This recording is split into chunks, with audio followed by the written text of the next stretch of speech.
Harris Hall, good morning. It's time for the regular meeting of the Board of County Commissioners. Today is Tuesday, August 26, 2025.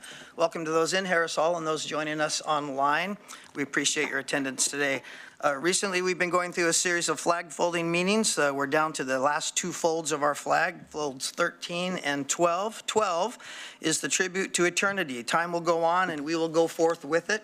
In the 13th fold of our flag, as it's finalized when the flag is folded, the stars face upward, is a reminder of our national motto, which is also printed on all of our money, "In God We Trust." So good morning to my commissioners and my county administrator, Mr. Mokryski. Welcome, sir. How are you today? Good deal. Do you have any adjustments to our agenda? No, we don't. How about any emergency business, sir? No emergency business. Okay, looks like we're speeding right into item 3, our public comment section. We do have a few people signed up for public comment. And that list is fast arriving. Thank you, Rio. Appreciate that. Public can speak here in person, online at Harris Hall, or here or online rather. The time is limited to 3 minutes. We ask you to please watch the clock on the screen up here and stop at the 3-minute mark so we can be fair to everyone. You can also submit public comments via our website in writing at least 24 hours of our meeting to be included in the weekly meeting packet. We respect your First Amendment rights as a tool to address your government with grievances and opinions, but we also admonish you to do so in a civil manner and to be respectful in expressing yourself. And as board chair, I wish to request public commenters to please eliminate direct and personal attacks to particular board members in these public testimony times, as they seem to be unproductive in addressing the real and important issues our constituents are raising for our attention. So when you come to this podium, please state your name for the record and your time will begin. And let's start with Mr. Grant Johnson, please. Good morning, I'm Grant Johnson. I'm here because I'm concerned. It seems to be fair game to publicly demean one another in areas other than public policy.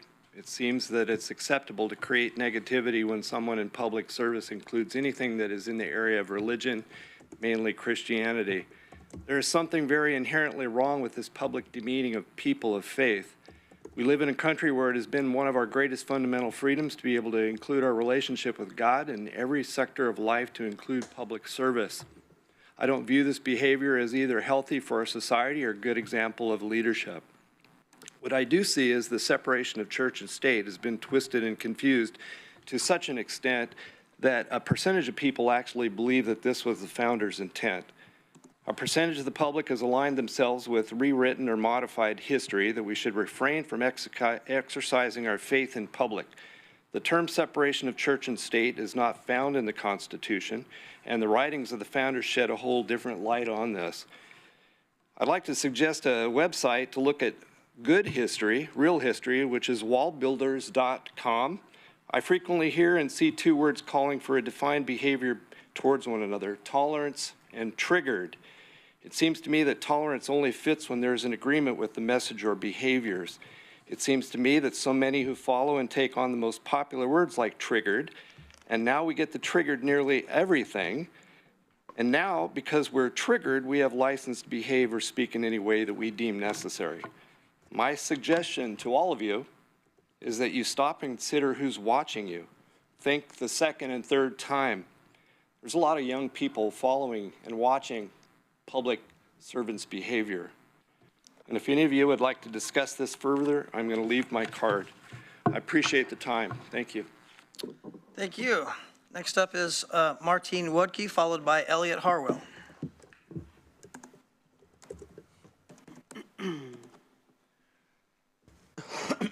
Good morning.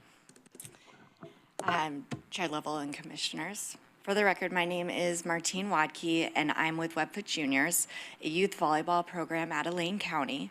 Our athletes range from elementary through high school, and like many youth sports organizations, we struggle to find consistent indoor facilities for practice and competitions. Too often, we have to travel to Portland, Bend, or even out of state for tournaments. That means families spend their weekends on the road, and their hotel, dining, and entertainment dollars are spent outside our community. If we had a tournament-ready facility at the Lane Event Center, we could host events like these. That keeps dollars local and gives our kids the chance to compete on their home court. The demand is very real. The 2016 sports facility study documented it, and we experience it every week when gym space is full or when we have to turn away families because there's no more room. A multi-use indoor facility with multiple courts would allow more kids to play, more families to participate, and more visitors to experience what Lane County has to offer. This is more than a building. It's an investment in our youth, our families, and our local economy. I urge you to make it the first project of the Lane Event Center Master Plan. Thank you for your time. Thank you very much. Elliot Harwell, followed by Samara Phelps.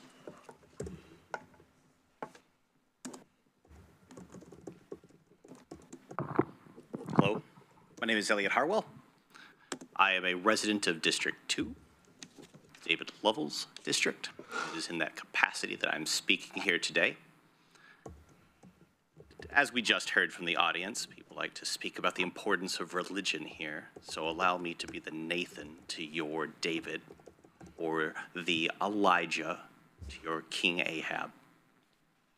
I find it rank hypocrisy that you sit in that chair and speak of civility while you have been accused of the heinous crimes that you have been, as in the Lookout, Eugene Springfield. Aaron Pettigrew no longer works for the county because of your actions. Those actions have cost this county $250,000 in a settlement, along with what is estimated to be somewhere between $100,000 and $300,000 in court fees. Your actions, your disrespect for the employees, your harassment of them has led to $500,000 in losses for this county. More than that, though, your actions have directly led to the physical danger to Aaron Pettigrew. You solicited and invited the feedback and attendance of a man who is deeply unwell, who is known to the city of Eugene and to the county, a man named Michael Hijazi, who has been banned from being in Lane Community College, who has been banned from being in attendance of City of Eugene meetings. You sought him out and invited him here, knowing full well the risk that he posed and the emails he had written to county council.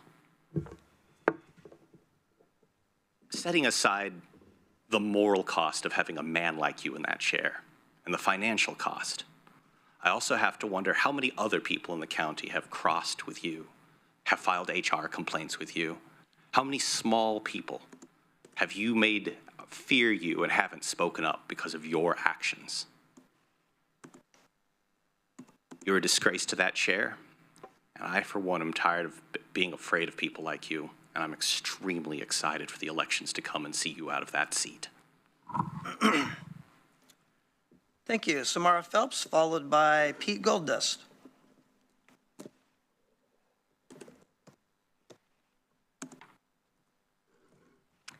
Good morning, Chair Level Commissioners. I'm Samara Phelps, and I'm President and CEO of Travel Lane County. Our mission at Travel Lane County is to grow overnight visitors for a vibrant and year-round, county-wide economy. I appreciate the thoughtful leadership of the Lane Event Center staff, as well as additional county staff and the Consor consulting team on the Lane Event Center plan.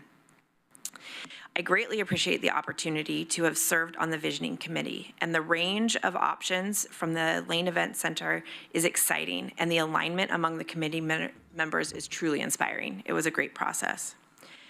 Our engagement as Traveling County in this process has once again underscored the need for the community for indoor space that both generates economic activity during the winter months, including overnight stays, and serves the community.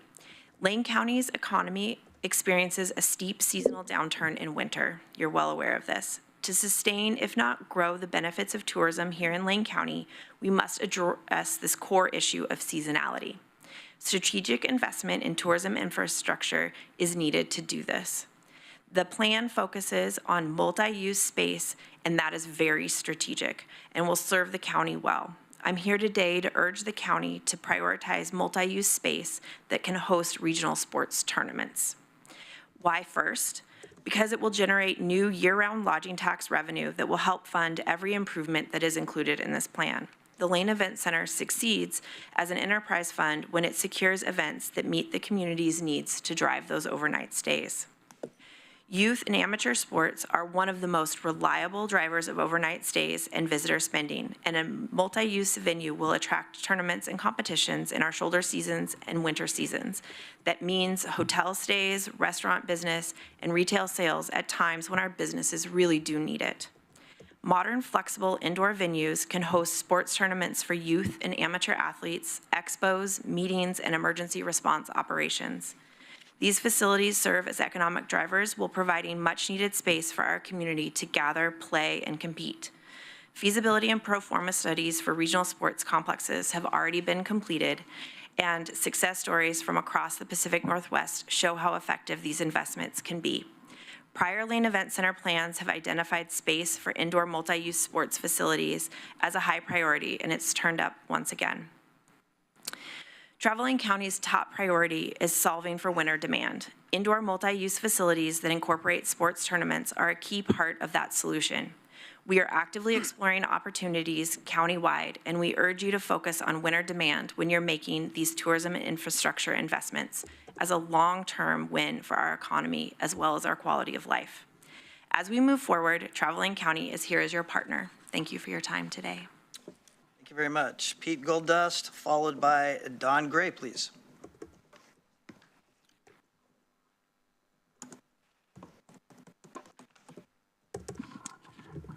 My name is Pete Goldlust. I'm a resident of Eugene, a father of two, and I'd be more than proud for my kids to hear what I have to say today. $250,000 is a lot of money. David Lovell harassed a county employee to such an extent that Lane County had to spend $250,000 at least of our much-needed public money to cover up and atone for his behavior, to clean up David's ethical mess. $250,000 is a large bit of reckless government spending. So much for fiscal conservatism. David Lovell likes to make a grand show of his piety. David has made a point to introduce snippets of his particular moral beliefs into the proceedings of this county commission at each meeting.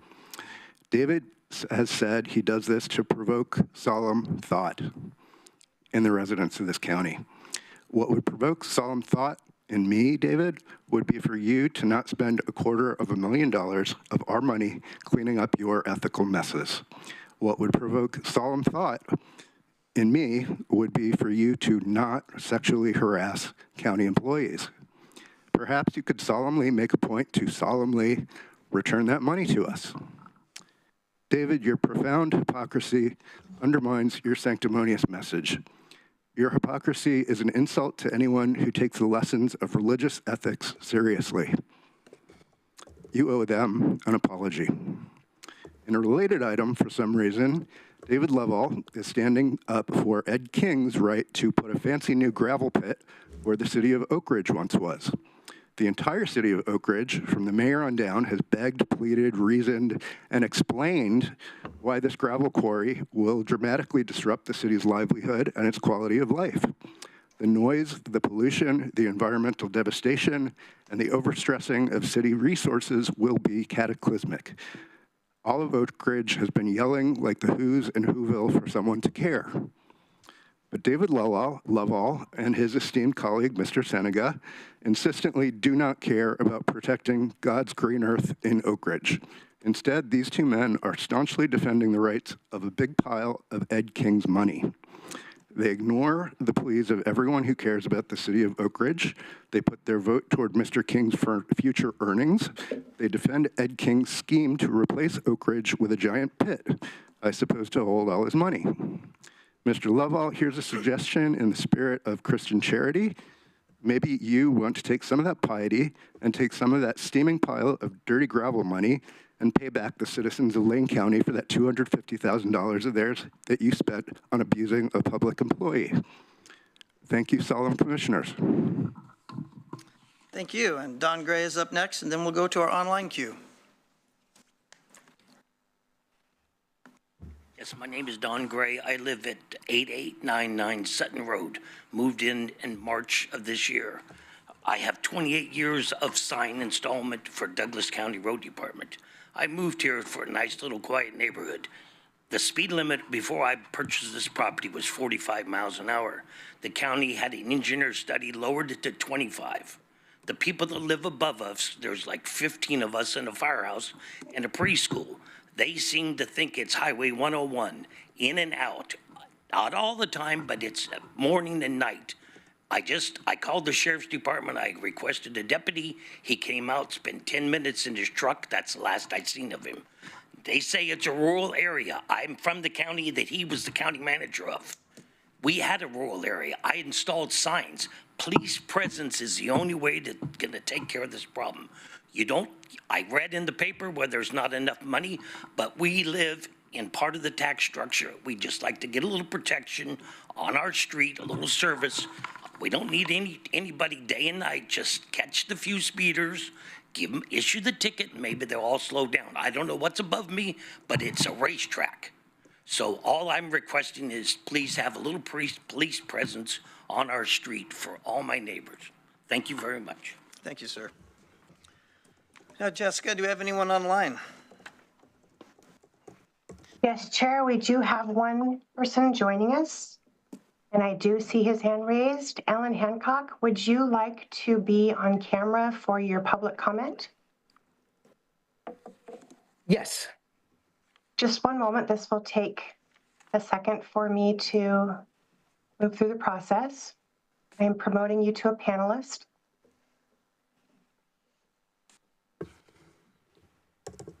And now, if you could please unmute your camera. There you go. We see you and we can hear you, and you may begin your comments when you're ready. Thank you. My name is Alan Hancock. I live in Eugene. I am a member of the Better Eugene Springfield Transportation. I am also a member of the Active Transportation Committee for the City of Eugene. I've been a member for approximately 12 years. I want to commend the staff and consultants on working on the Lane Event Center master planning process. Unfortunately, I was unable to take part in that process and only recently become aware of it. And so after having an opportunity to look at the master plan, it clearly indicates that citizens want access to the event center by foot, by bicycle, and have neighborhood connectivity.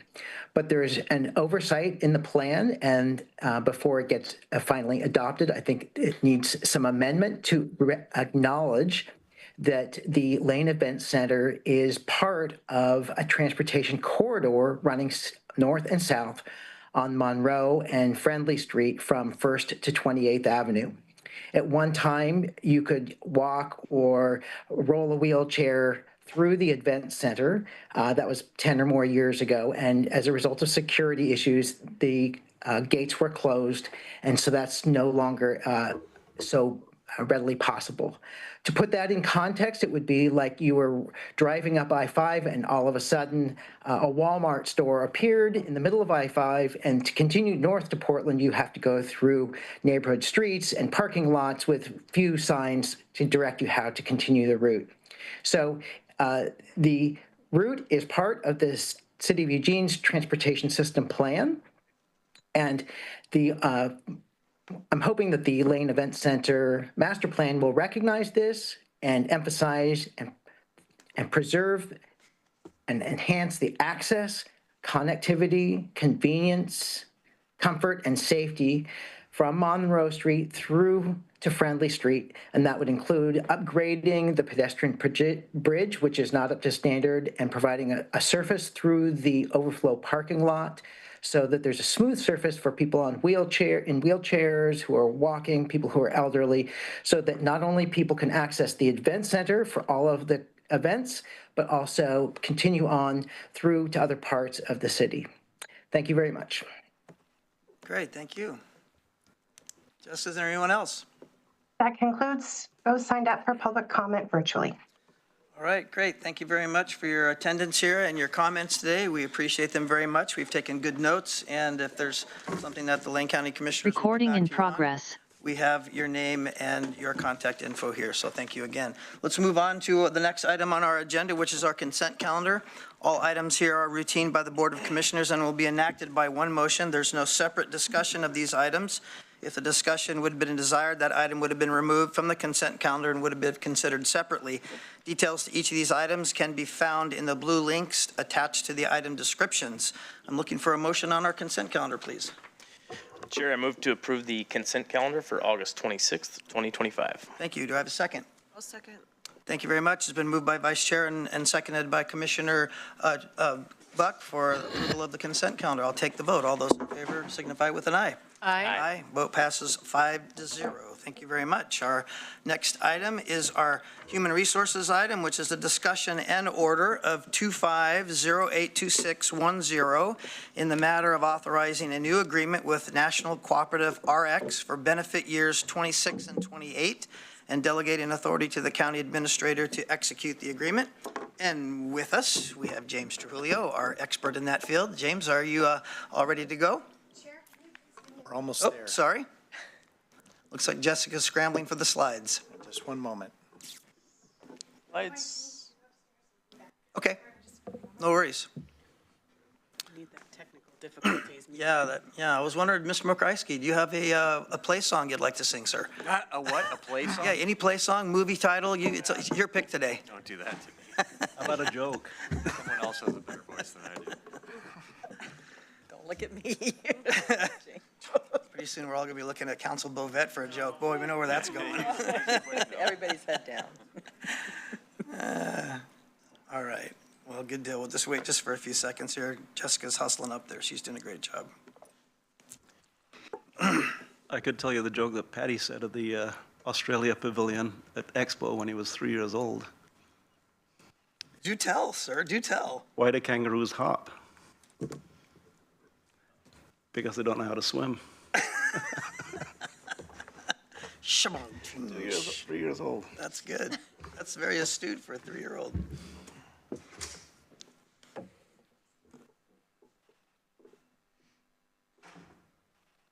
Oh, I heard a door open. Oh, that's Christine, so we're good.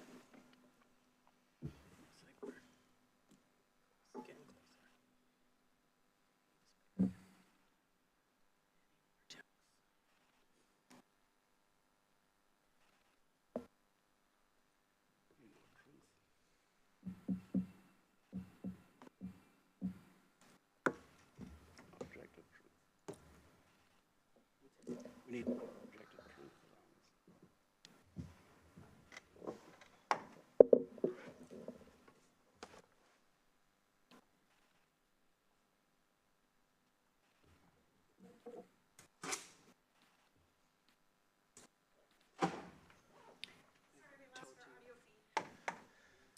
Wow, you are getting some serious steps in. Thank you for all you're doing, Miss Jessica. We could take a short recess if that makes things just a little less stressful. Okay, no worries.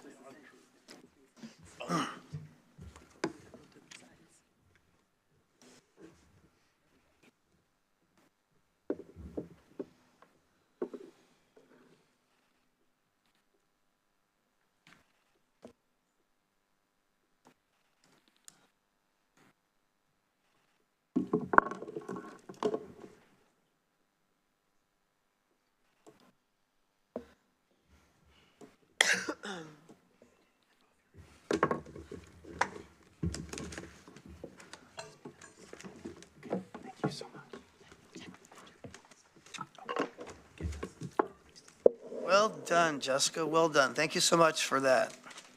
James, looks like you're ready to go, sir. So anytime you're ready, take it away. All right, good morning, Chair, Vice Chair, Commissioners. My name is James Trujillo. I'm the Workforce Wellness Manager for Lane County, and I am here to present to you a recommendation from Human Resources and the County Budget Office for a change in pharmacy benefit management services. A little bit of background for you on this proposal.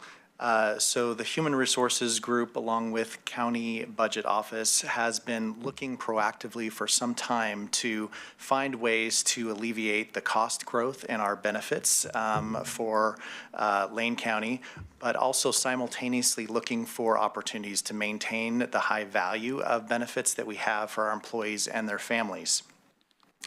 HR, with the County Budget Office, we reached out to USI Benefit Brokers, who are our agents and benefit brokers on these sorts of matters, to do some analysis on our pharmacy benefit spend. And we asked them to conduct a request for proposal for multiple pharmacy benefit managers. Of course, benefits are exempt from our standard RFP process. Nevertheless, USI did conduct a thorough RFP and cultivated 3 bids for pharmacy benefit management services. And at this point, while we currently partner with Pacific Source, who provides our pharmacy benefit management services, and they partner in turn with CVS Pharmacies, we are recommending a move to National Cooperative RX, who also partners with CVS Pharmacies, starting January 1st of 2026. A little bit about our criteria for selection and why we're making this recommendation. First, we wanted to look at cost savings potential for the county. We also wanted to minimize any disruption to employees. Anytime you make a change in pharmacy benefit management services, that is a concern among employees. We also wanted to maintain or improve our customer service for our employees, while simultaneously increasing our customer service for us as administrators, while improving transparency into what is happening with our pharmacy benefit management services, and providing us with greater tools to manage our pharmacy benefit management tools. We also wanted to take a look at the organization profile of those that we wanted to partner with and make sure that the organizations are in alignment with our values and our goals as an organization. And we wanted to minimize any kind of transition issues for making any kind of potential move.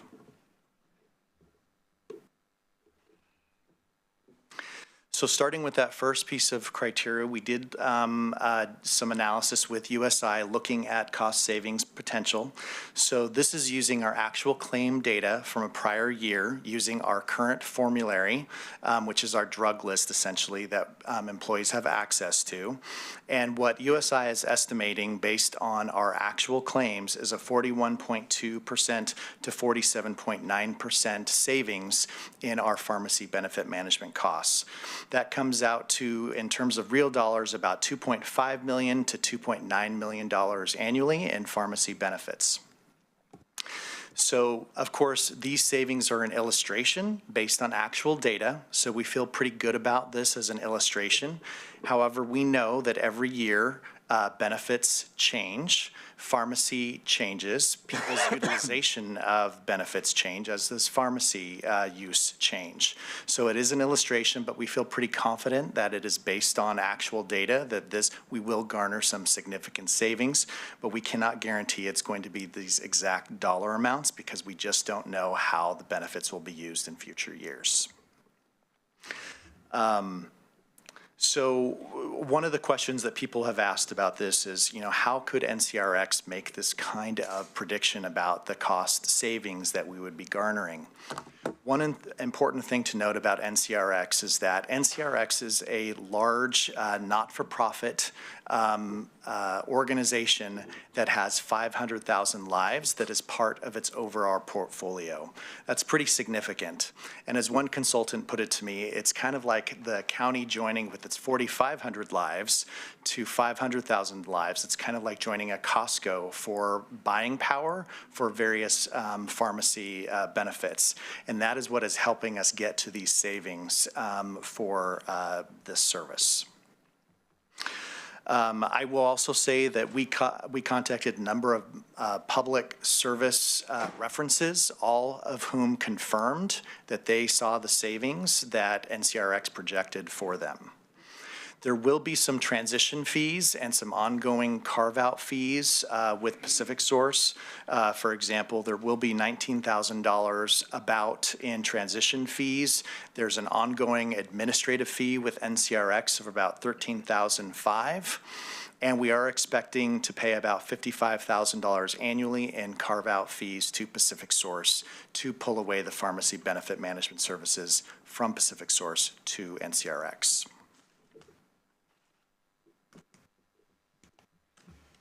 Now, in regard to employee disruption, this was another important criteria that we took a hard look at. So one of the government references that we spoke to shared with us that they felt that the transition was excellent and they had no complaints or grievances as a result of this administrative transition. Also, as I noted before, our plan is to transition our formulary as it currently sits with Pacific Source, and we have a strategy right now of a generics required unless medically necessary to have some sort of brand medication. That same formulary will transition over. The other things that will transition over to NCRX are prior authorizations. So if I'm already authorized to have a certain type of drug, because there is this follow me logic that NCRX will deploy from one CVS intermediary with Pacific Source over to NCRX, who also works with CVS, that follow me logic is going to help employees carry their prior authorizations over. It is also going to carry over the number of pharmacies that we have access to currently. They have about 60,000 pharmacies in their national network. And so the pharmacies that employees will have access to will be at least as good as it is currently, if not better. And if there are any additional sort of setups that people have in terms of having excuse me just a second.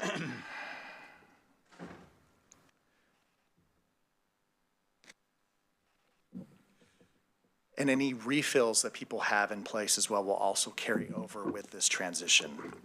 So it will be pretty limited in terms of disruptions. There will be, if someone has some sort of financial setup for example, mail order drugs, that kind of financial information does not transition from one PBM to another, so employees will have to put in that new financial information. That is the one administrative thing that employees will need to do. If employees do not have any kind of financial information set up with Pacific Source or CVS pharmacies, they will not be required to provide any of that. It is only if they currently have something in place now and they want to transition that over. Okay, let's see. In addition, we have been in conversation with our labor relations group to talk about this as a change. We've notified all union leaders about this change. We've received no questions or comments or concerns at this point, so we're not anticipating there being any sort of issue for this change. Next to employer customer service.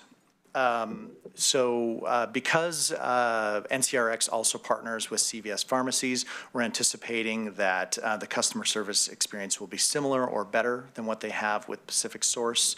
Also, our references indicated that they're extremely satisfied with the customer service for their employees, but also for themselves as administrators.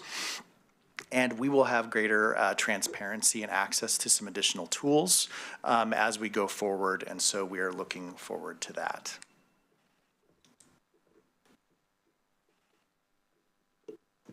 Sorry.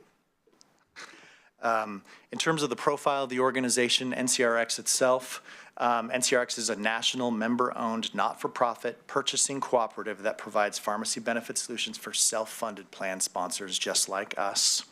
They were formed in 2003 by 3 founding member groups who wanted greater control over pharmacy and greater transparency into pharmacy management, as it is a very complex system.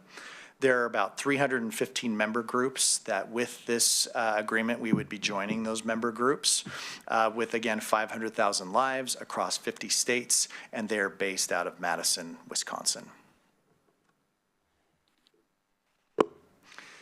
In terms of transition, should the board approve for us to move forward with this agreement, we would be looking to finalize contractual agreements. There's multiple steps we need to go through in terms of sharing data, identifying any sorts of disruptions that would come up. We are anticipating some minimal disruptions. And working through those, of course, providing communications to staff about the change and any actions that they would need to take for pharmacy benefit management services, and all of that driving towards January 1st implementation to the new PBM. And that's what I have for you, unless you have any questions for me. Great. Thank you very much, Mr. Trullo. Great presentation. To the board, any questions? Commissioner Farr, go ahead, please. Trio, James, I love your presentations. It's always so thorough, so well-researched, and you leave us with the good choices. Usually a single recommendation. In this case, I enjoy it. I'm looking at NCRX, and customer service is what it's all about, right? Everything that we do, whether we're listening to public testimony, whatever it is we're doing, it's customer service. They say this, they say, our pledge is to exceed member needs and expectations. You know, and we can presume that they're serious about that. I've made that similar pledge. I'm a retailer by trade. I've made that similar pledge. You know, if you exceed people's expectations, meeting people's expectations, you do okay. Sometimes you don't quite get there, but if your pledge is to exceed, I think we hold their feet to the fire, make sure that they stand by their pledge. But I trust that you've done your research well. So well done. Thank you very much. Thank you. Yes, Commissioner Buck. I have a more practical question, just for people who are going to the pharmacy to get whatever they need. What will they experience in the transition, just so we have an expectation? I know everybody's got their little Pacific Source card. Will they get new cards? Will it change when they take it in? Just outlining what the expectations are. It sounds like the savings are incredible. That alone is very convincing, but I just want to make sure people are fully aware that they might have some kind of change come down the line. Sure. Thank you, Chair, Vice Chair, Commissioner Buck, for that question. So what they can expect is they will get a new card. There is a new phone number that they will be contacting. So there is a special service through to CVS that is just for NCRX customers, so that there will be a special new phone number that they'll be calling on behalf for that sort of service. The county will also have access to a concierge pharmacy benefit management service just for myself and my staff if any issues come up. So that improves some of our customer service, and that will have direct access into those pharmacy benefit management services. As I said before, the one thing that they will have to do, if I'm an individual that has like a financial arrangement set up for a prepaid sort of mail order services, those sorts of financial data does not transition over, and so that person will have to set that up again with NCRX, so that will be something new that they will have to do. Can I ask? Please, go ahead. A follow-up? Thank you, Chair. So James, walking through what I heard Commissioner Buck say January 1 happens, on January 5th, I have a refill, I'm going to my pharmacy, and by then I will have had mailed to me a new card, so the first time I go in, I will have that card and I will have to give it to them, or will everything be in the system? So it's my understanding in our conversations with NCRX that, again, refills are carrying over, as our pre-authorizations are carrying over, so there should not be disruptions in those areas if there are any changes. And of course, if anything comes up, we will be available to work with those folks. And this isn't something that we're going to communicate in December. So if this is approved, we will start communicating about this change as soon as possible and start sharing information with employees so they can be prepared for the transition. Thank you. Great, Commissioner Trigger. Thank you. Thank you for the presentation. My blanket caveat is none of the frustration or skepticism you might hear in my comments reflects on your work. It is the industry. So I'm in support of the change. I trust and believe your research. We need to save money wherever we can. If it's fairly seamless to the end user, that's great. But I have a couple of questions. One, you used the phrase greater control of pharmacy spend is an advantage. What does that mean to us as the county? So what that means is that, for example, NCRX has access or will be giving us reports at a greater level of detail, not that we're seeing any personal information, of course, or any individuals. We're only interested in population information and the pharmacy that is being used. They're also going to be researching into different clinical trials as they emerge and give us and do that research on those clinical trials and different options around pharmacy access, different sorts of strategies, and give us the option to participate in those if we so choose. The county will have the option to work in those or enlist in those sorts of programs if we want to. And kind of my philosophy around that is, again, is there going to be a value benefit to the county and to the employee in terms is there a cost savings? And if there is a cost savings, what sorts of disruptions would occur as a result of that? And we're always trying to minimize those disruptions. So, so right now we are just trying to move into, because they are estimating the savings that they are with our current formulary and as it's in place, we're not looking to deploy anything new in the first year, but after the first year, we may look at other sorts of options that could help us control those costs. Just so that I'm really clear, National Cooperative RX is an insurance company, basically, specifically for pharmacy benefits. They're not a PBM. Well, I don't think I would characterize them as an insurance company. They're more of an administrator of pharmacy benefit management services. And so they act as a kind of like a clearinghouse for their members to help control costs and to have some weight with CVS and other pharmacies to get the best possible price and to deploy the best programs for their members. So we still, employees of Lane County, we are still offering employees the benefit of pharmacy benefits as part of a package, and we're using this administrator. So you mentioned CVS repeatedly. I sure hope and assume people are not restricted to using CVS pharmacies. I use a small, independently owned local pharmacy, not CVS. We won't be restricted as to what pharmacies we can use. Is that correct? So there are 60,000 pharmacies that are a part of the NCRX network that is through CVS. I would have to do some research into the specific pharmacy that you're talking about. What I can tell you is that Pacific Source right now partners already with CVS pharmacies. So they are in many ways acting like a smaller intermediary, just as what NCRX is going to be doing. They both partner with CVS pharmacies, and those CVS pharmacies have networks. So we're not anticipating that there will be a disruption in the network, but I can't guarantee every single pharmacy that's out there would be part of the new network. It seems like Caremark is the PBM that is the behemoth that holds pretty much every pharmacy. Walgreens, which is now CVS, Rite Aid, which is about to become CVS, I think, basically. Monopolization of pharmacy services is real. So that was one of my questions and concerns. If people lose the ability to use the pharmacy of their choice, that's a problem. I wondered who determines the drug list. You say authorizations will carry over, but I will just share personally, I have had an authorized medication that I've been on for quite some time that I was notified mid-plan year is no longer a covered medication, and it's upwards of $700 to refill it without coverage. So this was something it was an authorized medication, and mid-plan year was told, actually, we're taking that off our drug list. So any anticipated changes or greater control of our pharmacy spend on that topic? So Pacific Source manages our formulary currently, and so we work with them, and we have a pretty broad formulary system in place, although we have been actively negotiating a move to a generics required unless medically necessary to have a brand across the county. So our plan is to transition our current formulary as it currently states from Pacific Source over to NCRX.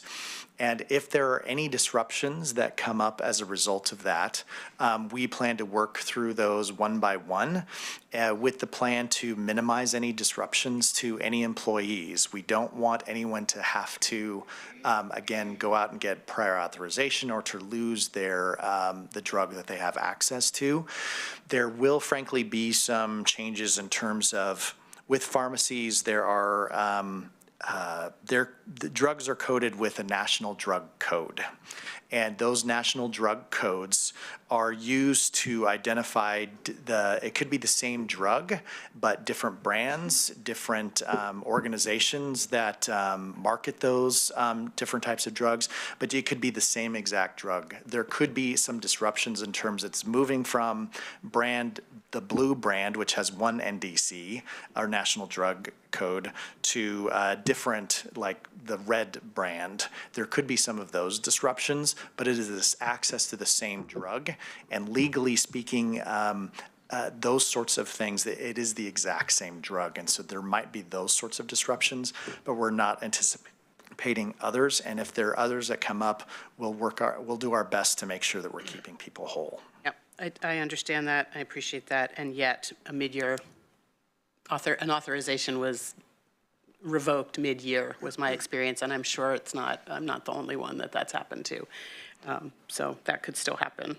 And that revocation will now probably carry over, and I won't have the opportunity, or might I have the opportunity to appeal the revocation of the authorization with this new manager and might others? With any employee, with any issue that they have, they can always contact our office, and we can work directly with our vendors on these issues.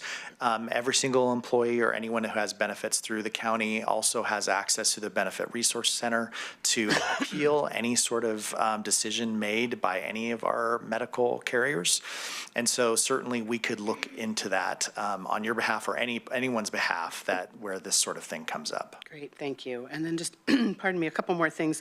Also really makes total sense when you talk about reviewing past usage data, but I will say changes to covered medications impacts the usage data.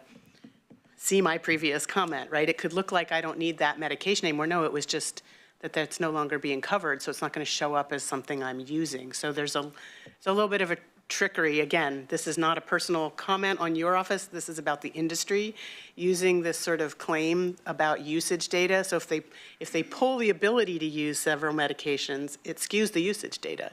The usage data does not reflect what people need. It reflects what they've decided to cover, which is generally related to their bottom line, which brings me to my two final points. One is, and I see Mr. Adams in the audience, and I don't think we want to turn this into a discussion of anticipated 2026 legislation, but I know our state legislature has been working hard to address the real problem at pharmacy benefit managers, this sort of middle layer that is of no value to the end user or to the employer, but is a revenue generator, how that might impact. So sort of note looking ahead into next year, if we adopt this, whether any legislation around pharmacy benefit managers will impact this.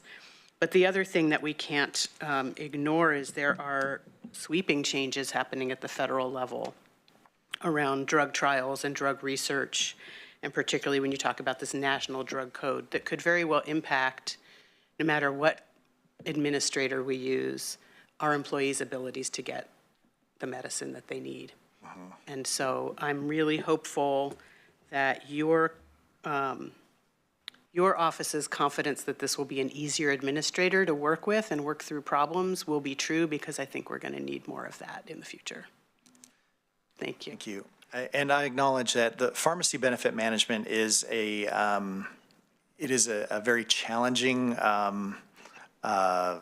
group of businesses to work with. There is a lot of obfuscation in this world, and our hope and our goal always is to bring value to the county and value to the employees, minimize the disruption.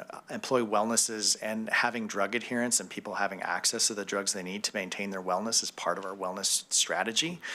None of those things will change. So with NCRX, because of the nature of that organization and what it brings to the table, we're hoping to actually be in a better position to manage those changes at the federal level in particular.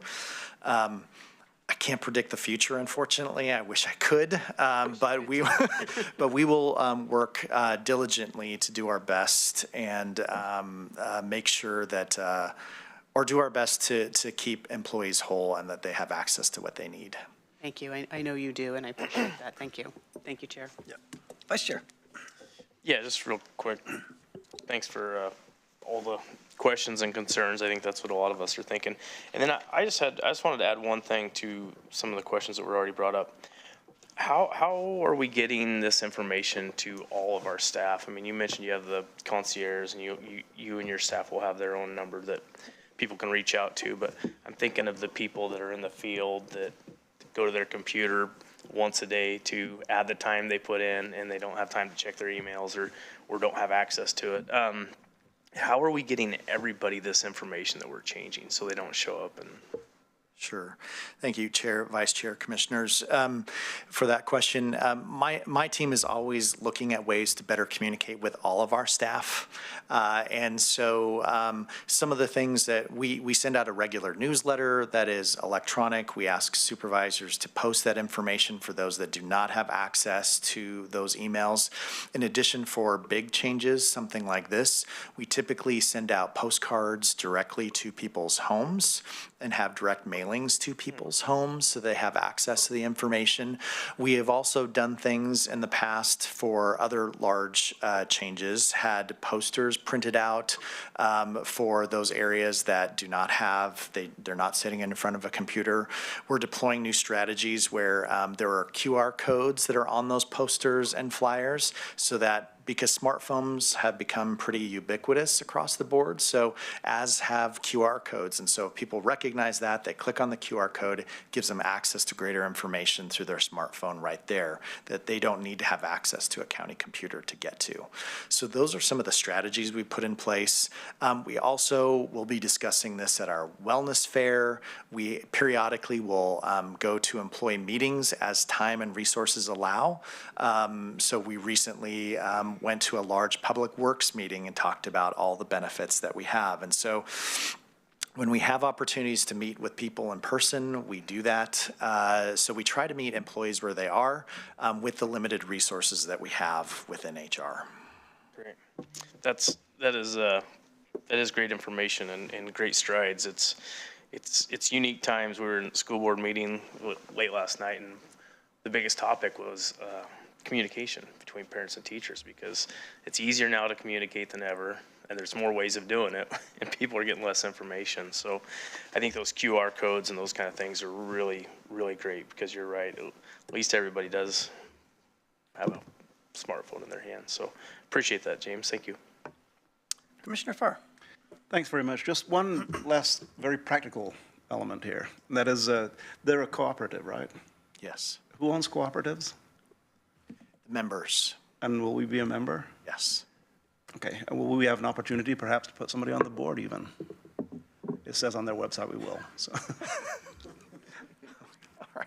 Thank you, Commissioner. So, and co-ops are well known for their responsiveness to the members. And if we do experience a pattern of difficulty in any particular fashion, then we would presume, based upon their statements, that they will be responsive to their members' issues.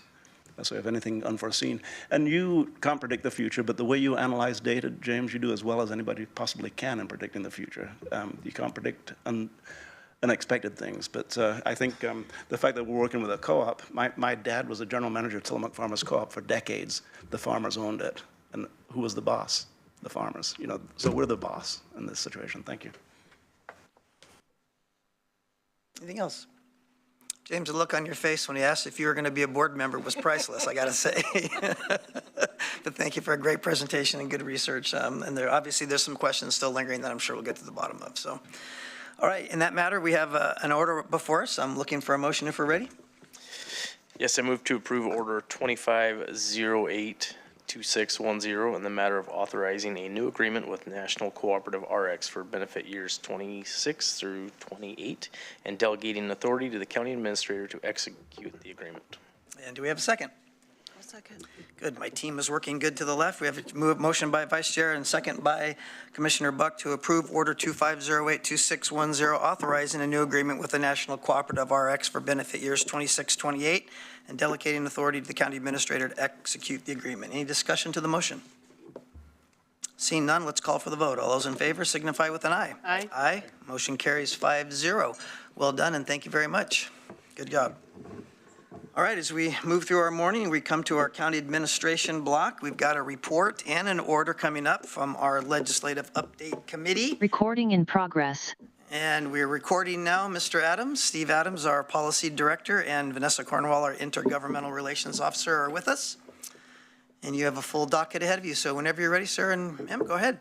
Okay, Chair, Vice Chair, Commissioners, thanks for the opportunity to spend a few minutes with you this morning. This morning, we're here to report out on the latest iteration of the Lane County Legislative Principles and Priorities document process. This is a living document that county government has developed over a number of years, and it is in rough measure the guide that helps Ms. Cornwell and I in the legislative process to understand the board's broader positions. We use this document together with many other decisions by the board and to try to advance the board's priorities as we understand them day in, day out during the legislative process. This is, we didn't plan it this way, but this is an auspicious week from a legislative perspective. The governor has called a special session for Friday, so the legislature will be convening. Ms. Cornwell will be representing county government in Salem on that day, as she does during times when the legislature is in session. Tomorrow we have a revenue forecast update for funds coming into the state of Oregon. Specifically. So this will be an update on expected revenues for the current biennium. And this is local revenue from taxes levied by state government coming in a number of ways. And then also looking at and unpacking some of the impacts from House Resolution 1, the big, beautiful bill passed by Congress earlier this year. I don't want to engage in idle speculation, but I think it is quite likely that tomorrow we're going to see very grim news, specifically from a statewide impact. Some preliminary analysis is already suggesting $1 billion reduction in the current biennium associated with income tax revenue. That's a preliminary analysis. We'll get a better look tomorrow. And then in the current biennium, a reduction in Medicaid and SNAP funds on the order of just over $1 billion coming in. So we see those broad brushstrokes already starting to flesh out. So we're waiting and refreshing our browsers, looking for the economic forecast to drop so we have a sense of what that looks like. So we have a special session, of course, on Friday. We may have additional special sessions to do budget adjustments coming in the fall.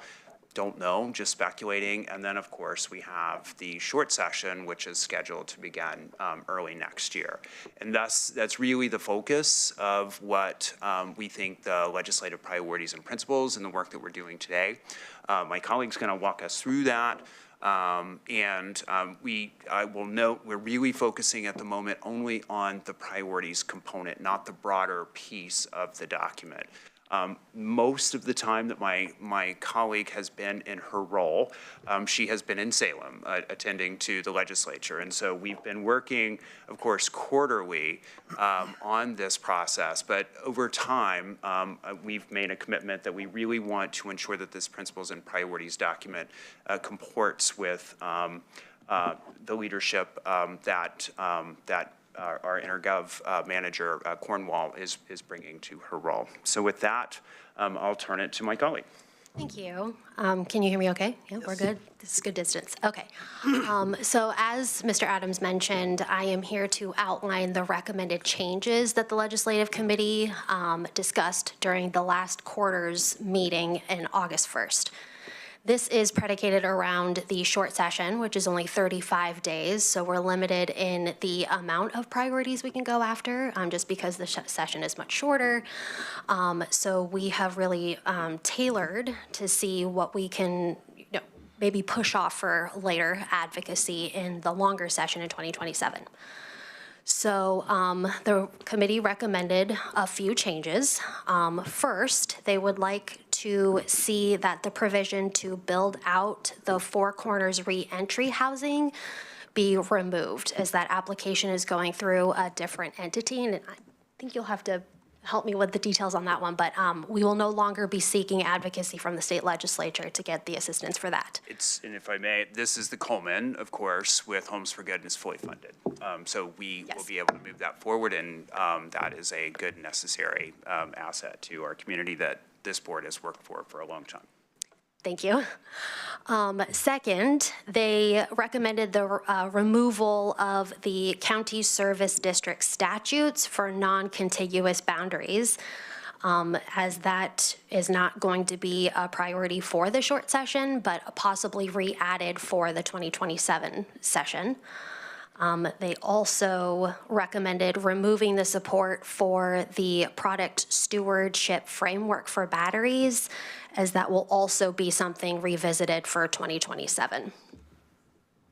They also recommended removing the support for increasing the instrument recording fees for the Public Land Corner Preservation Fund through the Oregon Association of County Engineers and Surveyors, since notably HB 3175 was passed, which removes the fee cap for those, the preservation fund, and that will go into effect January 2026. They also recommended adding, or at least amending, a provision tied to behavioral health deflection. They requested that we include a focus on youth and adults. Previously, it was just adults. Recommended adding youth so we can broaden those services a bit. And then lastly, at the federal level, the Legislative Committee recommended removing the provision to seek the congressionally directed funding allocations that were listed on that document, because some of those projects have been submitted. The process has already begun. So far, projects have been chosen, but whether or not the feds will fully fund them will remain to be seen. So those are no longer relevant for the next federal push for funding. And then looking ahead, the Legislative Committee will continue to meet quarterly and bring additional changes as they see fit. Thank you. Thank you, Ms. Cornwall. Chair, at this time, we have an order before the board to adopt the amendments to the priorities process, and we're at your convenience for any questions you may have. Great, thank you very much. Quick question from me, just to clarify where we're going with this discussion. In your attachment B in the board packet, which is our legislative priorities, is this a time to discuss some of those, or is that another time that we should discuss some of those if we have questions on those? By all means, Chair. Okay. Great. Happy to discuss any and all. Further, can I ask a? Commissioner Jigger, please. Thank you. Additionally, clarifying, you said it's all one document, but we're focusing on the legislative principles. I mean, it says 2025, but really it's 20 into 26 principles starting on page 10, right? That's where we're, the general list of legislative principles. Is that where we're focusing versus the sort of line? Well, no, then it does bleed into line item. Please, go ahead. Chair and Commissioner Trieger, I'm focused, I think, primarily on pages 3 and 4 of the attachment, which are the priorities specifically. And we are continuing to work with individual department directors and through the Legislative Committee to revise each of the lower level positions just to try to modernize that as we work, and we'll be doing that. in the context of what we're learning day in, day out about what's possible in the short session and then what's possible on the federal side in the next several months. Thank you. Okay, I'll open up for the board for any questions on those legislative priorities that we're about to vote on. I have some, so I'm just prepping that if anyone else has anything else. I may have following your question. Okay, I have 5 that I have some questions on. So the first one I'd like to look at is on page 2 of our legislative priorities, which is the Appendix B. It says here under the strategies, where appropriate, integrate key staff or elected officials into work groups, task forces, advisory committees, or other bodies that are developing or implementing legislation.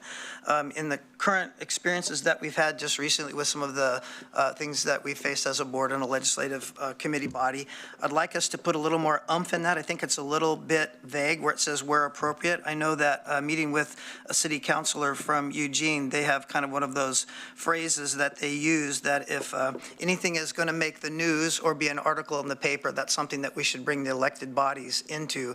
I would also probably put on that example that the chair and the vice chair should be apprised of everything that is being considered, the legislation is working on in process, not after the fact. So that's one of my main areas of interest, to maybe reword that so that we are, the board and the vice chair, the chair and the vice chair are informed at a higher level in process rather than after the fact. Is that something that is clear in that or unclear? I'm just curious.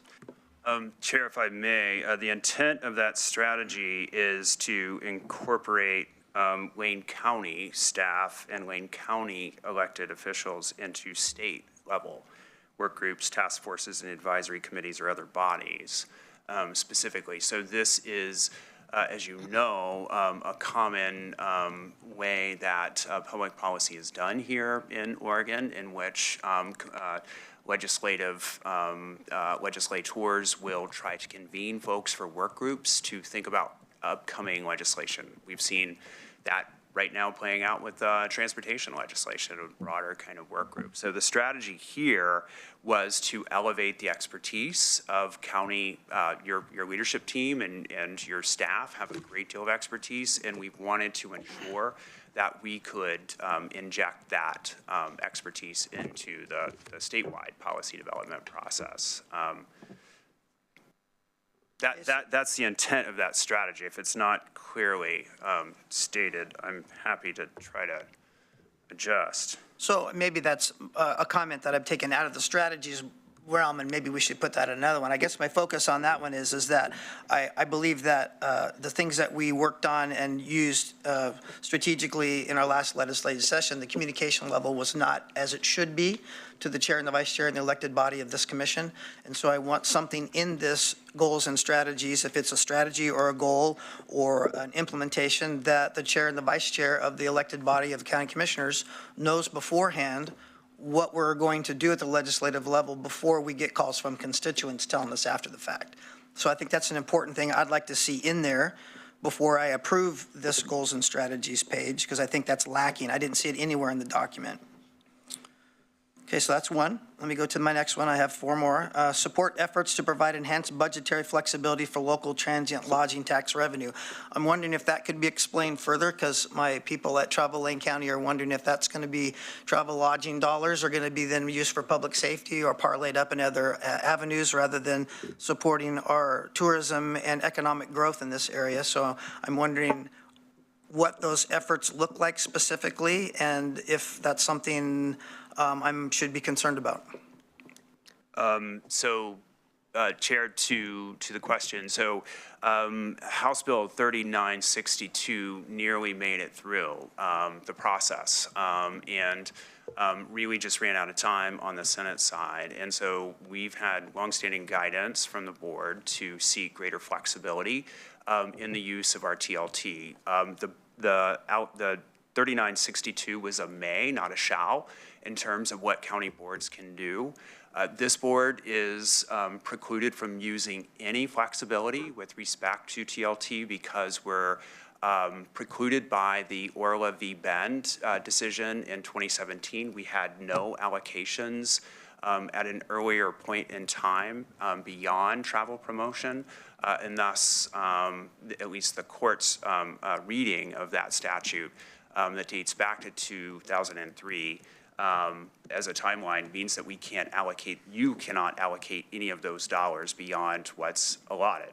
So AOC and the League of Cities have this as a highest priority issue going into the short session, specifically to give cities and counties the discretion to be able to allocate that.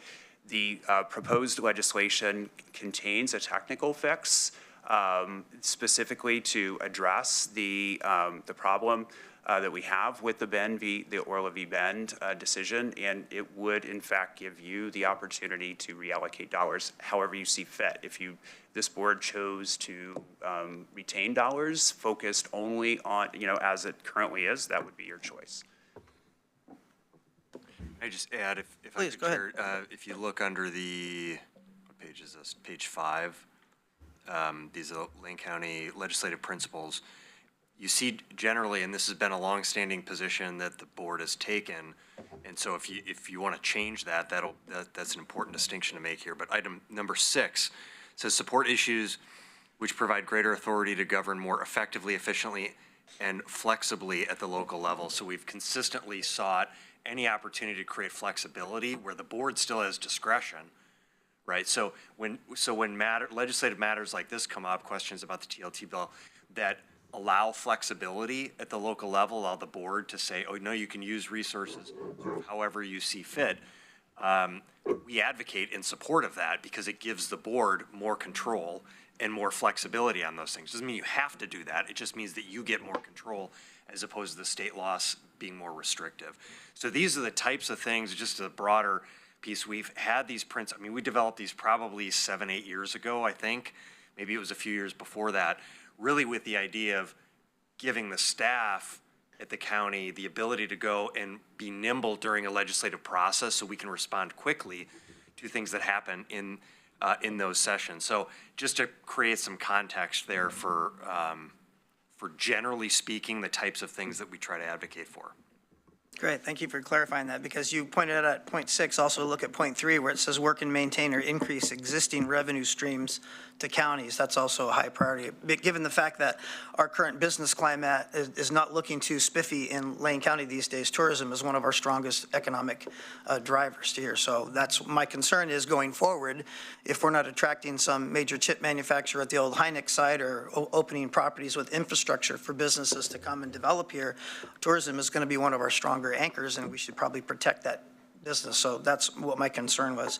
And I have 2 more. One was number 13 on that priorities list was protect local control of land use, decision-making, and oppose legislation that would hinder or threaten local control.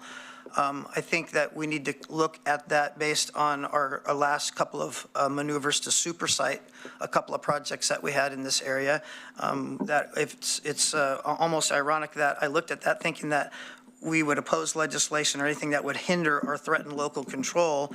And it appears by many of the constituents that emailed me that we did in fact do that in the face of those 2 supersiding projects. So I just want to bring that out for the record, that I think that needs to has some more attention as we go forward if we're going to continue to work with our constituents in land use matters of high importance and benefit to them. The last thing that is of concern is under the Health and Human Services item. And it's down a ways where it says supports efforts to eliminate non-medical exemptions for otherwise mandated preventable disease vaccinations. I want a little explanation on that position, if you wouldn't mind.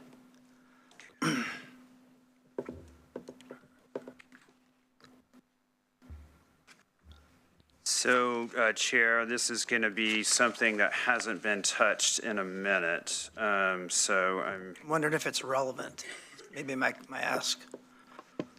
It is not likely relevant in the current legislative environment that we're looking at going into the short session specifically, but I have not had a chance to. Opposed to strike that from our priorities? Can you repeat? It's the one that says support, I'm sorry, I'm getting asked for Commissioner Buckner to repeat that. It says to support efforts to eliminate non-medical exemptions from otherwise mandated preventable disease vaccinations. About the 10th bullet point. It's about the 10th bullet point under Health and Human Services on page 8 of our packet. 8. Yeah, page 8 of the packet. It's, Please, go ahead. Chair, it's absolutely for you and the board to decide what you want to support and. Well, my other question is that to support efforts to eliminate non-medical exemptions, does that include religious exemptions?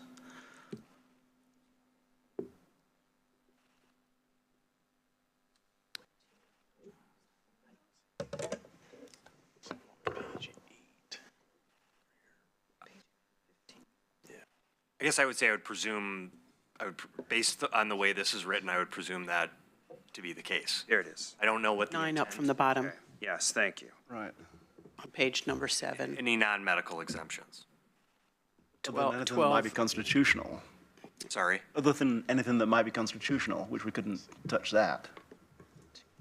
I think this is a holdover, a COVID-era holdover It that is. just got missed, and as you say, this is about the anticipated session. We don't anticipate any legislation that you need guidance or a principle or a priority around, but. Well, I just want to be clear for our constituents that this is exactly what I'm voting for. I'm voting for what's on this page. So I want to make clear that what we're voting on is actually our priorities and not things that were held over and forgotten in the gray matter. So I would like that out of this mandated priorities is if I'm going to support this going forward. I'm fine with that.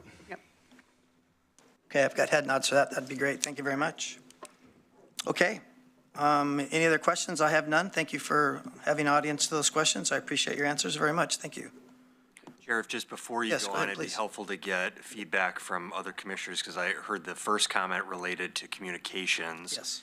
And I think that's an important one that we, certainly if the board would like to include some language in here that strengthens that, please do that. I think we do need to recognize the dynamic nature of each legislative session. There are bills that get introduced that are introduced by legislators. We don't always know the timing of when that's going to happen. And oftentimes we find out in the moment that at the same time that everybody else. So I just think crafting some language that is reasonable in terms of our ability, like we'll communicate what we know when we know it. Understanding that the legislative session, I think as you all understand, is a dynamic process, that we don't control all the information, we don't know all the information at all times. So would that be something, Mr. Mokrowski, that we craft here with help of council, or do we approve this and move forward and craft something I later? think it'd be helpful if if the board, just like you just did, give some head nods and say, yes, we agree with some language. We could craft some language and then bring that back to you, based on what we think would be appropriate, and then you can wordsmith it.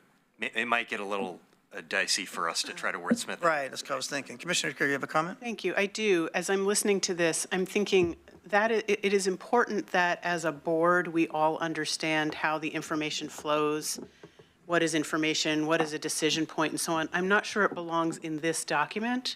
So I would support the chair in an assignment that somehow gets at what is our communication between our legislative staff or department heads, what is our responsibility as individual commissioners, we can just share across as peers how each of us keeps up on what's happening in Salem. It doesn't always come to us through the staff. So I would support that as a separate item. I don't know that it belongs here because this is really about,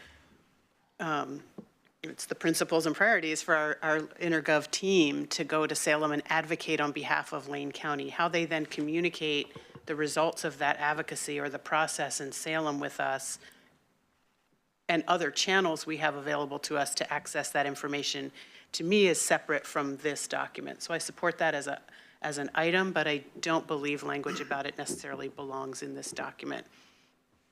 Commissioner Farr. Thanks. I'm going to take a couple of steps back and talk about the presentation. And in response to a couple of the questions that you had, Chair, regarding your work in the Capitol, it's got to be nimble. It's got to be gazelle-like, and it's got to be responsive. And this document is designed to give you a reasonable level of assurance that you're acting on behalf of the Board of Commissioners as you've been directed to. We can't go into every single detail. It's impossible, because something might come up in a committee meeting that has to be responded to on the spot. And we don't know that from the legislative, the dynamics of the legislature. But that being said, I think, if, when things do come up, along the lines of Commissioner Trigger's most recent comment, just making certain that if something is buzzing, and Vanessa, you've done a good job of this. You really did during the session. If something is buzzing, you get it out. You're going to hear about this later on today. More than once I've heard you say that. I think it's important that the entire board hears if they're going to hear about something later on today.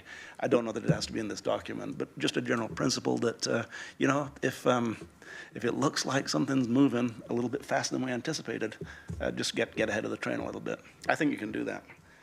The other comment that I had was regarding TRT dollars, just in general. Travel Lane County, who I adore, I spent a lot of time on their board. They have a strong voice at this board. I was in the 2003 legislature, of course, when a lot of the restrictions that surround TLT, or room tax, today were generated. And some of those were pretty onerous in terms of the restrictions. People, I think, knew that at the time. Giving more flexibility locally doesn't take away the opportunity for Travel Lane County to be the voice of where we should spend the money. So I think we can handle that through legislature, but through our own board actions, but at the same time support your ability to get more flexibility for the way we spend the money that's sent our way. So I look forward to that. Regarding communication, Commissioner, you and I are on the legislative committee, so maybe we hear about things a little bit ahead of others sometimes. And sometimes each of us testifies on a particular bill, so we hear about that particular bill ahead of others. If you knit that with, if it's hot, then get it out as quickly as you can. I think you've demonstrated that you can do that. And as far as this list of legislative priorities, Steve Mokrahajski, you said that we developed it 5 or 6 years ago, whenever. It is malleable. It changes, it changes with the times, it changes with the priorities of the legislature, and it changes with what rains down from the federal level. So we do have the opportunity at all times to change this, but making certain that when Vanessa's in the hot seat in Salem, and it is hot sometimes, you can be as responsible as you possibly can and be reasonably well assured that you're doing it with the full support of the Board of County Commissioners. Good. Excellent. Thank you for your comments and questions. Vice Chair. Yes. Well, thank you. And I think you did a great job of wrapping that up, Commissioner Farr. But I do understand that I would like to see communication. I mean, if this is our strategies and our goals, trying to wrap up some sort of communication priority on this list, I mean, that would go a long ways with me. And part of that, as we're sitting here going through this list, I was kind of laughing. Vanessa, you're in Salem basically all by yourself, because Mr. Adams and I are in DC for our United Front trip. And, for you to be out there on your first time, great job. And Steve and I were singing kudos about how well you were doing back there while we were also working diligently. But so thank you. And I think that would be going back to deciding what's hot or what we might hear about. That's interesting the way Union City Council does it. If you're going to hear about something, let them know, because that's kind of also my barrier is when I hear about something from someone else that I feel like I should have known and I didn't know it. I benefit of the doubt every time. I know how many things are coming and going, and how can you predict what someone's going to go around the table and come talk to somebody about. So I completely get that. And all that to be said, if we had a priority on here, I think we could point to it and read and say, well, this happened, and this is how you heard about that. Sorry about that, but we are doing what we can, and that is one of our priorities. As far as the TLT, yeah, I have a ton of respect for Travel Lane County. So I think this is one of those things that Lane County can work with them in a partnership type model, not this is what we're going to do with it, but to work with them. And I sure hope that they would know that going into this process as well. Indeed. So, yeah. Thank you. Great, thank you all for your comments. Well done. All right, well, ahead of us, we've got a motion ahead of us. We're ready to make a motion. Chair, I move to approve Order 25082611 in the matter of adopting the August 2025 legislative principles and priorities document. Should we also add with noted changes? As amended, yes. As amended. As amended. What are the amendments? Yeah. Removed the Remove the vaccine exemption. vaccine One removal. and work on communication language. I would okay the removal of the one item, but I don't necessarily agree with changing or modifying or specifying communication method, because I fully agree with what Commissioner Farr mentioned. And what I heard from Mr. Mokrowski is that they would work on language to present to the board to codify in one way or another the communication from, on a daily basis or on a hot item basis. Is that what you said, Steve? That's what the board would like, yeah. If you want to include language in here related to communications, then we can craft something that we think, that staff feels is workable and appropriate, and we can bring it back to you, but you would need to, I feel like you need to see that before you approve it, because you may or may not agree with it. But, so I'm asking for sort of head nods to develop that language if you would like. Well, let me ask a question. If we put that off for a week or two, because we're down next week, if we put that off for 2 weeks to approve this, is this going to hinder anything for our team to go forward? I don't think it, I mean, I think what we can do is if you approve it with the removal of the one bullet that you all seem to agree on, and then direct staff to craft some language and bring that back, I think we could just bring that language back separately. And then once you adopt that language, then that becomes effective. So we could still approve the order today? Yeah. Or we could move to table it. Well, we'd still need to bring the order back, wouldn't we? Well, unless you decide to do the direction to staff about notifications as a separate document. You could do that as a separate document. It doesn't have to be part of the principles. In fact, if I could add, having spent most of my career in the legislature lobbying on behalf of counties, if we could actually keep that as a separate document, because I suspect Vanessa doesn't really want that in this document. This document may be something she shares. That's more of an internal communications issue to me. So I would almost prefer it be a separate document that binds them equally, but is more of a permanent document and doesn't change. What I would offer is the board does have, you've approved an order in the past. I don't know that you've approved it in the last year or so, related to board, I forget what it's called, board norms and procedures. And it sort of talks about the role of the chair and vice chair, the role of commissioners engaging with the public. And we had worked on, as you recall, having some work sessions with the board on some additional language relating engagement and communication between commissioners and staff. And so that probably would be the document where it would make sense to live, if you agree with Councilor Bovet's comment. Okay, if you wouldn't mind restating the motion a little clearer there, Vice Chair, that helpful? I move to approve Order 25082611 in the matter of adopting the August 2025 legislative principles and priorities as amended, and we will work on communications. On a As separate amended is to remove the vaccine exemptions bullet. That's the only amendment to the order. Right. Okay, do I have a second to that motion? I'll second that. Thank you. It's been moved by Vice Chair to adopt the 25 legislative principles and priorities document as presented under Order 25082611 with the amended vaccine mandate being removed from the document. All those, is there any discussion to the motion? Seeing none, I'll call for the vote. All those in favor signify with an aye. Aye. Aye. Motion passes 5-0. Thank you much for engaging in the discussion very well. Vanessa? Good on you. Go forward and conquer. Thank you. Great job, thank you. All right, Mr. Mokrowski, it's up to you, sir. You have announcements on your Just docket. 3 quick things. I want to share that last night we had, as the board knows, we've had a series of community listening sessions with members of various community groups that have come forward and testified to the board over the past several months, including the representatives from the trans community and representatives from the immigrant and refugee communities. Last night, we had one of those meetings at the Bethel School District office. Thought about you, Commissioner Farr. And we had representatives from the immigrant and refugee communities that were there. It was a really good discussion. Various county staff, including myself, Mr. Rickoff, Alana Holmes, Latifa Amato, and Shana Higashi, and Lisa Willis from Health and Human Services, and notably Sheriff Wilkerson and one of his sergeants were there and fielded a lot of questions. And I just want to say thank you to Sheriff Wilkerson for being there. I think it was really important. Both the sheriff and the sergeant were there in uniform.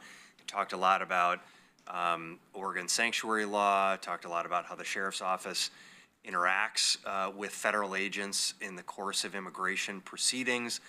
I think there was some really good communication and trust built there and offers for additional communication. So I just wanted to share that, that appreciation in particular for Sheriff Wilkerson and the work he's doing to outreach into those communities that have questions and concerns regarding immigration and law enforcement, generally speaking. Second thing I wanted to note was last week, and we had three commissioners, Chair Lovell, Commissioner Farr, and Commissioner Buck, were at the Bridges on Broadway opening. This is a 57-unit permanent supportive housing facility on Franklin that Lane County purchased in 2021 with federal, actually state dollars, excuse me, Project Turnkey dollars that were made available at the time from the legislature to purchase, largely these are former hotel facilities, and convert them into residences. We use that facility for for shelter and housing, temporary shelter for individuals displaced from the Holiday Farm fire. And then we worked with Homes for Good and various partners at the state, City of Eugene, and others to convert that into a permanent supportive housing. So just amidst a lot of challenges that we're facing, a really nice grand opening there. So thanks to Homes for Good and the board and everyone that would participate in that process.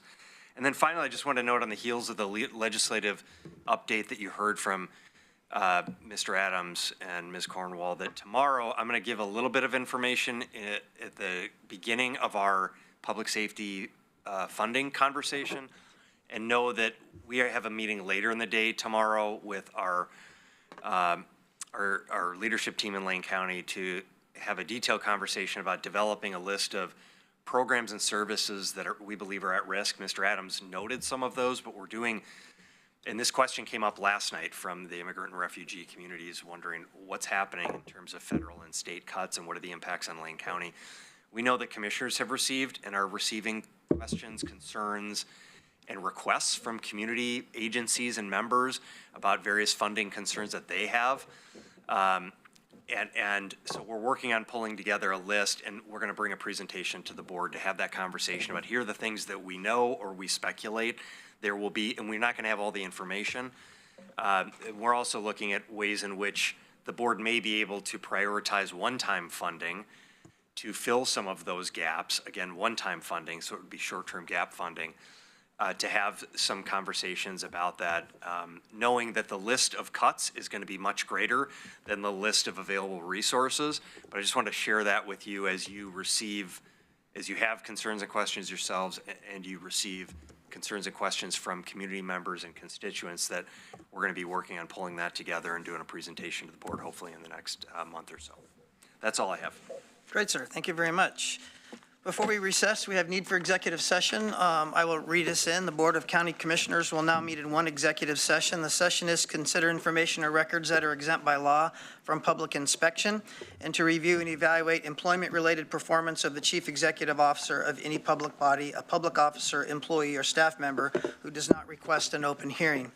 This executive session is held pursuant to ORS 192.6602F and ORS 192.6602I, which allow the Board of Commissioners to meet in executive session for the purposes listed. Representatives of the news media and designated staff shall be allowed to attend the executive session. All other members of the audience are precluded from attending. Representatives of the news media are specifically directed not to report on any of the deliberations during the executive session, except to state the general subject of the session as previously announced. Members of the news media are not allowed to tape, video, record, or otherwise record an executive session, and verbatim notes are prohibited. No decision may be made in executive session. We will return to public session immediately following the conclusion of this executive session in the Board of County Commissioners Conference Room, and we will meet promptly in there at 10:40. So we'll see you up there. We are recessed.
regular meeting of the Board of County Commissioners. Today is Tuesday, August 26, 2025. We have a very brief item ahead of us before our lunch break, which is a human resources item, discussion of the county administrator's 24-25 annual performance evaluation, rating, and goals for the upcoming year.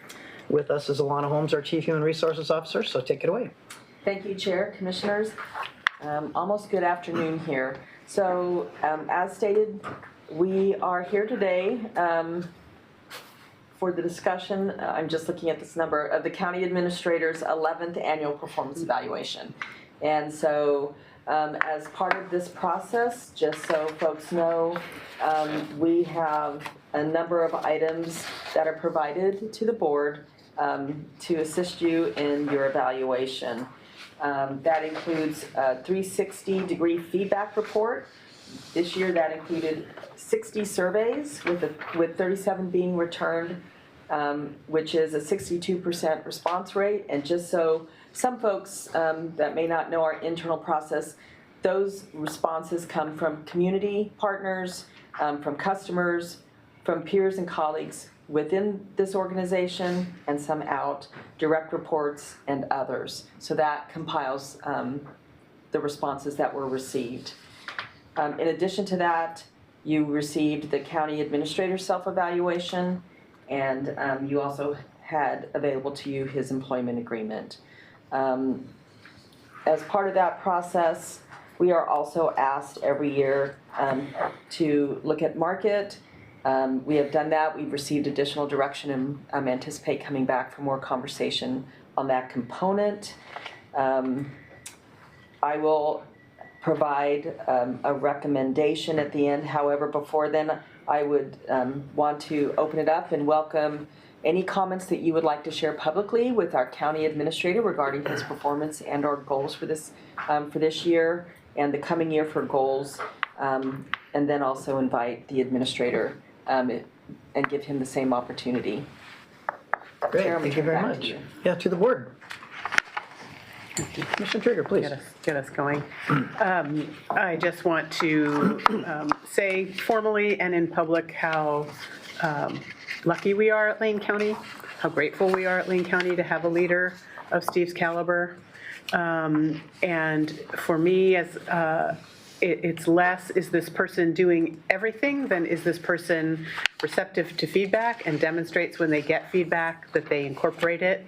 That shows me someone who is responsive and who cares about their work and who has a great degree of emotional intelligence as well as a great degree of skill at the technical aspects of the job. Someone who gets the kind of response that you have and has the kind of respect you have in the community and from this organization and from me as one of the commissioners who's been lucky enough to work with you for several years. It speaks very highly, and we're really so fortunate to have someone of your caliber in good times and in challenging times. Your ability to keep everyone here focused and forward-looking with good strategy and good thought, and ultimately always with care for the community as the top priority is really special, and we're really lucky to have you. Thank you.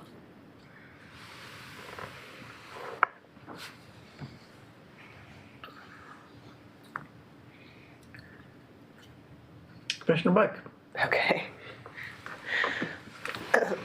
I too want to thank you for continuing to choose to work here at Lane County. I know you have a plethora of choices, agencies that you could potentially work for, yet you continue to stay here, be connected with your family in the environment in which you really are responsible for so many strategic aspects of running.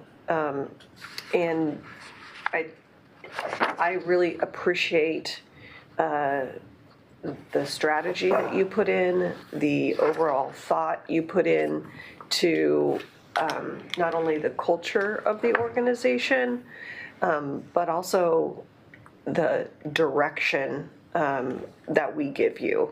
Sometimes we can give you differing pieces of advice as a body of five with individual thoughts and districts that we represent, but you are able to cohesively put that together and move us in a positive direction year after year.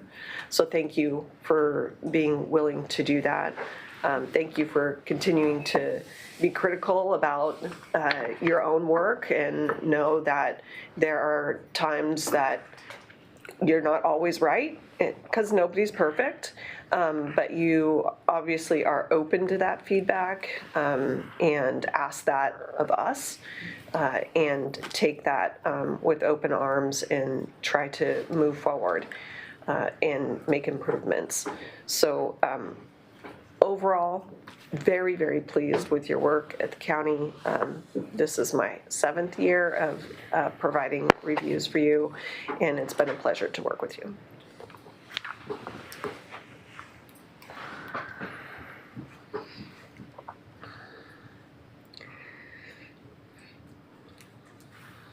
All right, any other comments from commissioners? Otherwise, I would like to move it over. Okay. Well, I wanted to go last. Maybe I am going last. I don't know. You know, Steve, I'm going to use your words. The initial. You said we still have a lot of work to do to get where we want to be, but we made significant progress over the last year. You know what? Any leader acknowledges that. Any great leader acknowledges that no matter how well you've done, there's a lot of work to be done because we continue to identify new areas that we can get better because of changing times, because of changing resources, because of the dynamics of time. And I think that you've done a superb job this year of managing the goals that we established for this current year and rolling those goals over, understanding that we didn't get all the way, nor could we ever possibly get all the way on the goals we've established, understanding that we need to move forward and continue to move forward with those goals. And I'll point out just one in particular, and that is Goal 3, continue to advance this county strategic initiatives. The deflection program, which we are acclaimed statewide as one of the best deflection programs, but knowing that we still need to work on making it the best it can possibly be. The Public Safety Funding Task Force, we're just at the very start of the process for implementing the work of that Public Safety Funding Task Force. The land use evaluation and the strategic planning process.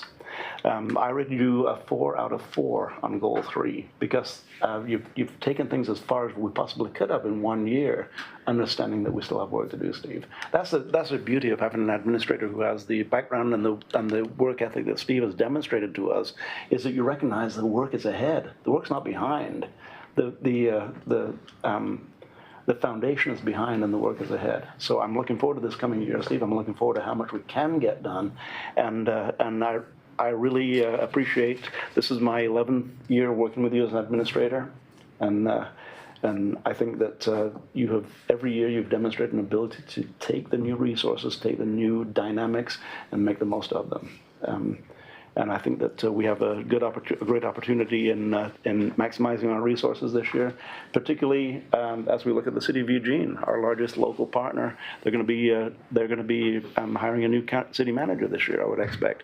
We expect the leadership from Lane County's administrator to help that city manager step into their new job. So that's just one example, Steve. Thank you for the work you've done. Thank you for the work ahead, and let's move forward, marching on our left foot. So. Yes, Vice Chair. Yeah, sorry, Commissioner Farr, I didn't know you were looking to go last.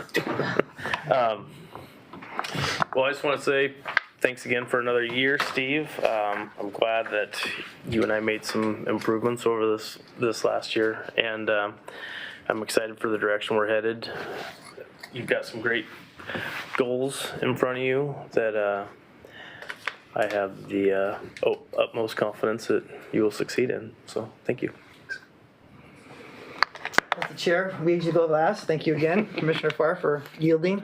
Yeah, Mr. Mokrasky, what I appreciate about you is you don't like to lose. And coming forward in a very challenging year, I would always welcome team members like that on any team I want to play on. So if I can help us all not lose, you and I need to partner in those ways where we can make Lane County successful, and I'm committed to that. So thank you for your service. All right.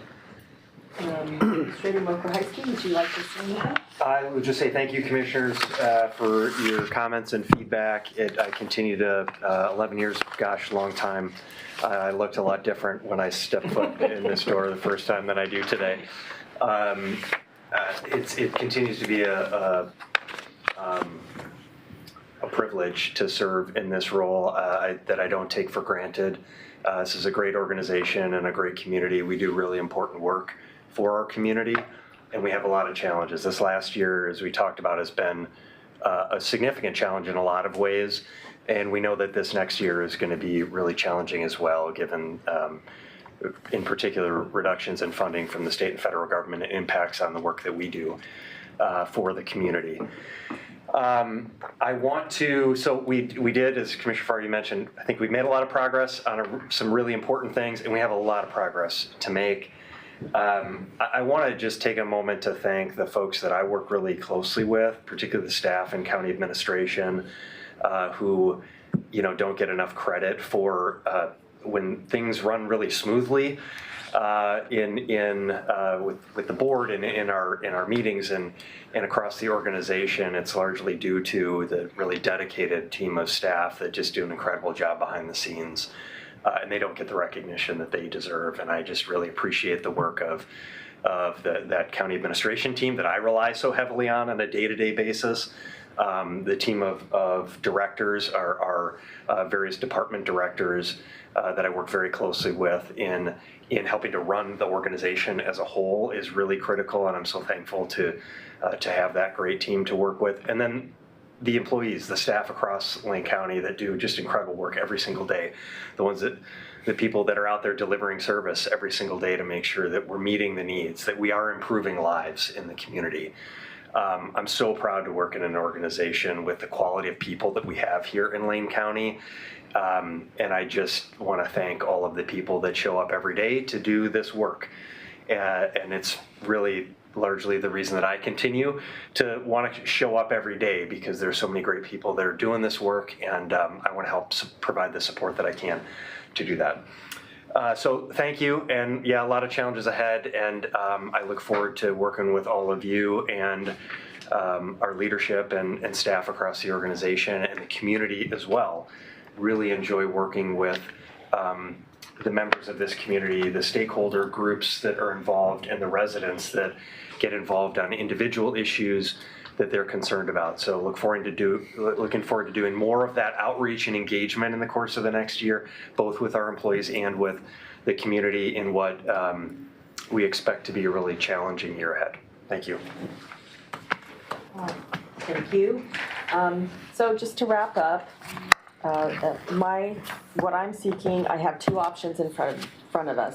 One, instruct me to move forward with the board order documenting the county administrator's performance rating, and the goals for the upcoming year based on our discussions today. Or you may want to continue to have further discussion about performance and goal setting. My recommendation based on conversations today is option one, that I would be directed to come back with a board order and packet that documents the discussions that we've had. Just seeking. Looking for head nods from the board. I see you have 5. So proceed on, yes. Thank you. All right, that concludes our morning session of today's Board of County Commissioners meeting. We will reconvene at 1:30 in Harris Hall for our afternoon session. We are recessed.